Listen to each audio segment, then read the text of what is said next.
Welcome back to RuneCast, everybody. And tonight I have special guest Siren Tarot with me also. Hello. Thank you for having me. We've been having this conversation off and on about the different types of divination. And we had a prior video trying to break down the correspondences between tarot and runes. And so ever since then, we've started having conversations about different types of divination. One of my favorite sources for this subject is this book that I had many, many years ago, and I lost my copy of it, but I don't know if you remember, but you gave this book to me for my birthday. I don't remember that. You bought me a new copy of this book. Look, 2004. Oh, wow. That's when we were dating. That's when we met. I know. So we met in, we started dating in March of 2004. But this is one of the first gifts, because we would talk about this. You remember? I don't remember having any money back then. Well, you bought me this book, and it's one of my favorite books. And it's by Nigel Penny. Nigel. Cool. He's one of the coolest ones. I love Nigel. But this book just kind of goes into all kinds of divination. He calls it the secret games of the gods, ancient ritual systems and board games. And he kind of shows how divination was hidden in children's games and board games for many years, when it became kind of taboo or anti-Christian to do divination. And he just kind of, I was just going to read this to start us off. Divination can be accomplished by assigning qualities, values, and meaning to almost any set of objects, natural or artificial. All that is required is that they are readily distinguished from one another and that they are easily available or are created. Being one of the more esoteric arts undertaken by human beings, divination naturally sought out the more unusual or symbolic elements for use in its practices. Because of this, objects are of intrinsic and symbolic quality, or those which through traditional usage had such qualities have been chosen. These include characters of various alphabets, numerical systems, objects bearing symbols such as the shields of the Tharcian legions, and finally specially created divination pieces and cards like the tarot. So this book is highly recommended, and maybe I'll review it sometime. It's very fascinating. It's quite in depth, as all of Nigel's are. If you ever want to take a deep dive into any of these subjects, especially pertaining to rune and northern practices, Nigel's the one to go to. His research is complete, thorough, exhaustive, and in-depth. So there's Nigel. So we like to talk about the differences between the runes and the tarot, but there are other divination methods that you use. I only use the runes. I do divination, various methods, stones, tines, staves. But how do you do yours, Misty? So when I started Siren Tarot, November 18th, 2018, I just did tarot. This is one of the first decks that I had, the Essential Tarot. And I felt very inept. There was definitely a learning curve, a lot of trial and error. But I think I started using the playing cards, cartomancy, pretty soon after I started the channel. You had always mentioned that one of your goals early on was to be able to do just the cards, the regular playing cards. Yes, because a lot of the fortune tellers, like the ones that my mom went to in the 80s, I think she went to one once, which it all follows. Anyway, the old school fortune tellers, they only use the playing cards. And there's a certain way to do it. I mean, I'm not going to get into all of that. I've done a very shallow dive. I use it as an extension of tarot. So the swords... Clarifying? No, I just use them like the minor arcana with no major arcana. The swords, the spades are swords, the clubs are wands, the diamonds are pentacles, and the hearts are cups. And that's how I read it. Five of Cups tends to be pretty negative in the tarot, so that's how I read it. Wait, the play cards. Pentacles, Cups, Swords, and Wands. Yes. Okay. So we've got air, fire, earth, water. Okay. And I've just found doing it my way, not going into the deep dive of cartomancy and getting all the whatever. Just doing it my way, seeing it as an extension of tarot, I've found very good, valid, accurate results. A few years ago, another tarot reader at YouTube suggested that I use the dice in my readings because he uses the dice at his channel. And so I use the dice sometimes, infrequently. And the numerological system that I use is from Linda Goodman's Star Signs. It's the Chaldean, Hebrew, Kabbalah numerological system. So in this system, 6 is Venus, 3 is Jupiter, 4 is Uranus, Aquarius, 2 is Cancer, the Moon, 1 is Leo, the Sun, 5 is Mercury, which rules Gemini and Virgo. Did I say them all? I think I did. So when you roll the dice, you're seeing astrological symbols rather than numerological. Well, the numerology corresponds with astrology. Okay. I mean, that's how I see it, because she talks about in this book how the numbers I just called out, they correspond with the signs, like 1, Leo, 2, Cancer, 5, Mercury, which rules both Gemini and Virgo, and Venus is Taurus and Libra.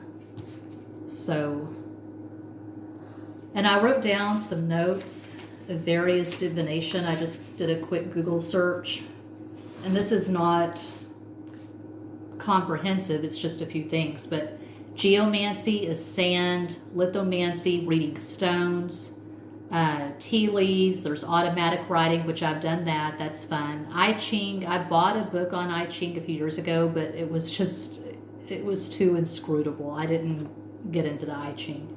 Pendulum, never really got into that. Numerology, the Celtic Ogham, have you heard of that? Yes, the Ogham is really amazing. I used to have a set of Ogham. I'll have to recover that and put that back into my library, because that's apparently, it's Druidic in origin, so it's really neat. It's really neat. And then grains of corn, apparently Hispanic populations, like I guess the Aztecs and the Mayans, maybe the Native Americans in America, I don't know. Grains of corn. Osteomancy, that's reading the bones. Nice. Osteomancy, I like that. That's one that I would like to get more into, because that's associated with hoodoo, which comes from the Creole, and I found out, as you know, recently that I have Creole ancestry. So reading the bones, I think, would be really fascinating to look into. I love the bones. I had a set that I collected, and I recently did a video and kind of showed them. But it's awesome when you can throw the bones and read the runes from if they're the right size and shape. You could read runes by throwing bones. When you were in San Francisco, you said you found a nest of seagull bones? It was the most amazing thing. It was on the roof of this pier, and this roof was just lined with these generations and generations of seagull nests. Oh, wow. I mean, just like from one length of the pier to the other, and they were all sectioned off, like this nest here, right next to it was another nest, and another nest, and another nest.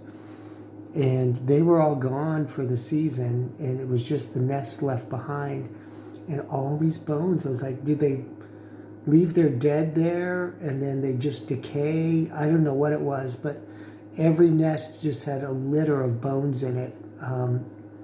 And so I grabbed the ones that were the right size for me, made a little offering and grabbed them, and I still have some of them today.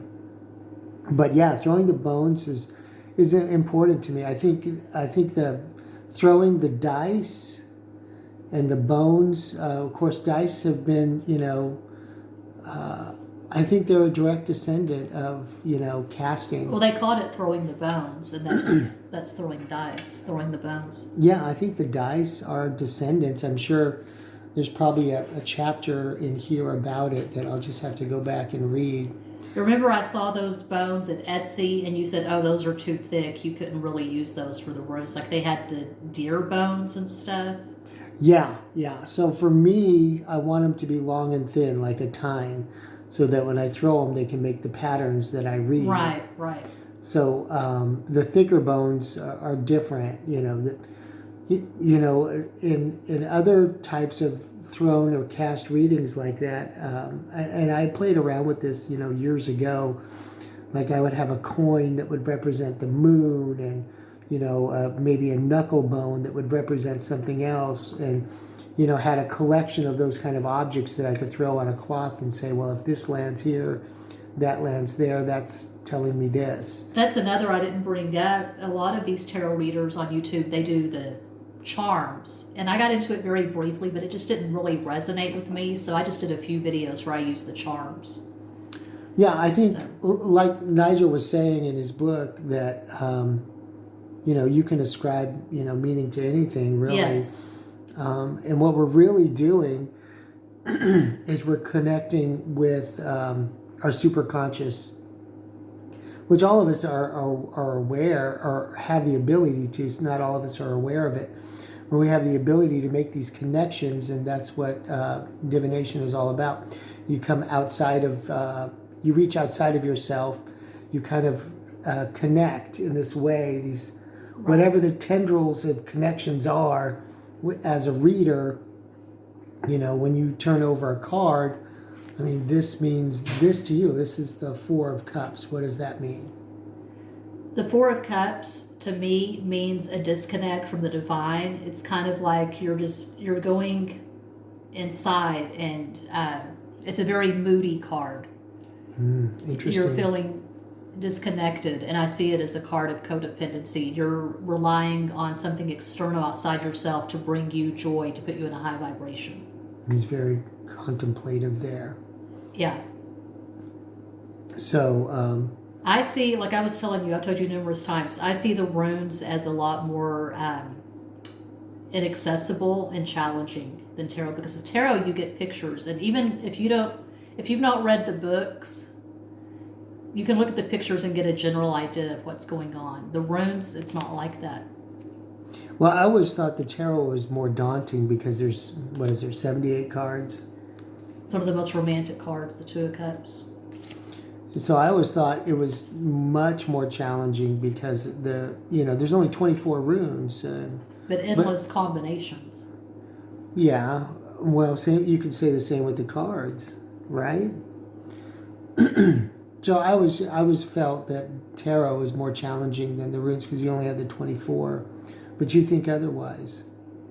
Yes, because there are pictures. And if you have, some people say you shouldn't bring astrology into the tarot. That's a criticism I've gotten numerous times over the years. You talk about astrology too much. Well, that's the hill I'll die on because I love astrology. But I think if you have a basic working knowledge of astrology, whichever system you use, Western, Vedic, Chinese, whatever, if you know astrology and numerology, you can apply that to the tarot. You see 6, that's Venus.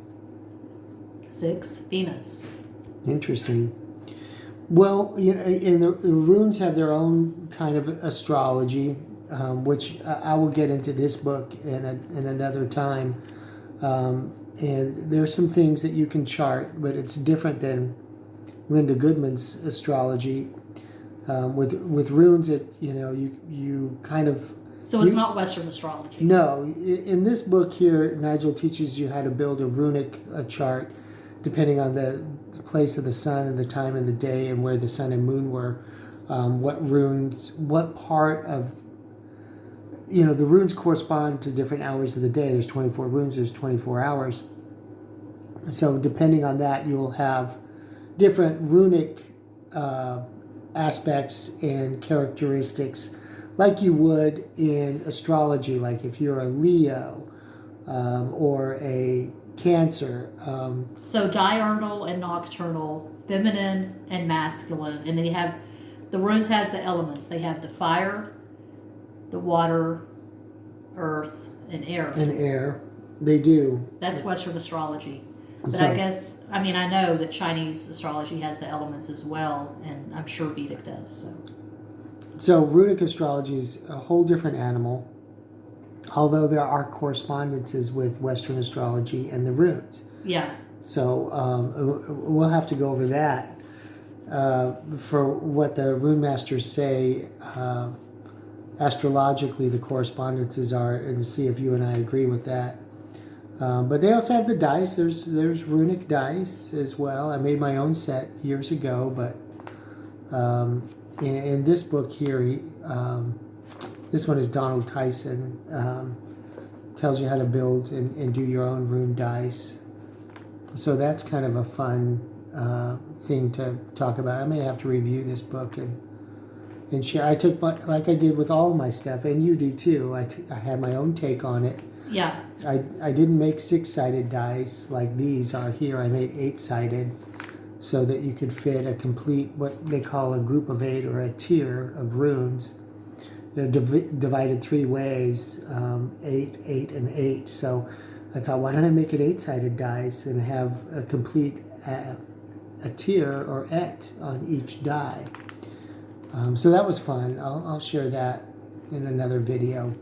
But it's just interesting to me that like you think the runes are harder and I think the tarot's harder. And the numerology too is different.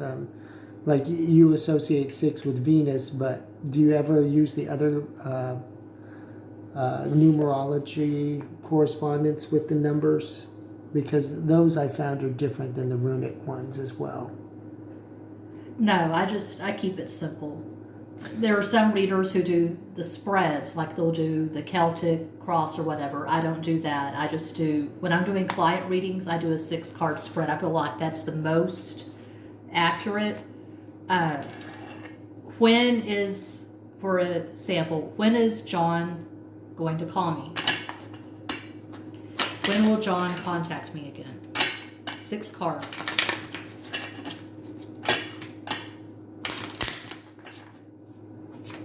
And I don't read reversals, and that's controversial. 10 of Swords, the Fool, 5 of Cups, Wheel of Fortune, 7 of Cups, Page of Cups. You're delusional. He's not going to contact you again. It's over. There's no more energy to exchange. It was one-sided. You emotionally invested. He didn't. So move on. Wow. And I would not read it like that for a client. I'd be a bit more sensitive and in depth, but that's just a brief summation. Well, and I will. What I like to do is do the casting of the 9 worlds. So I'll throw the staves out over the 9 worlds and get, a 24 rune reading across 9 worlds, which is. So do you always do that when you throw the runes? You always do the 9 worlds? No, not always. Lately, I'll just I'll throw the stones out and kind of see which ones turned up and what the ones that landed face up. I'll count those for the reading. It depends on what kind of reading I want to do. What kind of reading is needed. Something more in depth, like the 9 worlds readings that we've done for you. A little more depth is required. A little more perspective. But if you had a client who had some pressing issue, wanting to know if this person's going to contact them again, would you do the 9 worlds for that, or just do a quick cast? No, I would do a quick cast for that. Either throw the tines down, and or have them, pick stones out of the bag, or throw their own tines down, and I could read them for them. But what if it's over the internet, the way I read for clients? Like if you're doing a pre-recorded video. I would cast them for them. Okay. And maybe, pull some stones as well and kind of see which ones came up to get a picture of that. That's how I would do that. But for something more in depth, like where am I in the world right now? What's going on in my situation? What's influencing me right now? What are my likely outcomes of? What are my blocks? Yeah, that's you got to go deep for that, and for that you would go and do a 9 worlds reading. Okay. Definitely, to see all the perspectives that are happening around. And I suppose you could do a 9 worlds with tarot too. You could put a card in Well, 9 like I different said, there are places. readers who do the Celtic cross, and there are various spreads. I never gotten into that though. I'm just There are very- rune readers that use the Celtic cross method Oh, and okay. put the runes in that position. So there's a lot of crossovers there. We'll have to continue this conversation. It's very interesting. It would be interesting for us to do a casting and a card draw, like for the same question or the yes, same issue. Wouldn't that be kind of interesting? That would be. We'll have to do that, and then we might have to do another one just on numerology. Yeah. Yeah. All right. Well, that's our conversation tonight. I hope you enjoyed it. Thanks for watching. Like, share, subscribe, and I'll see you on the next video.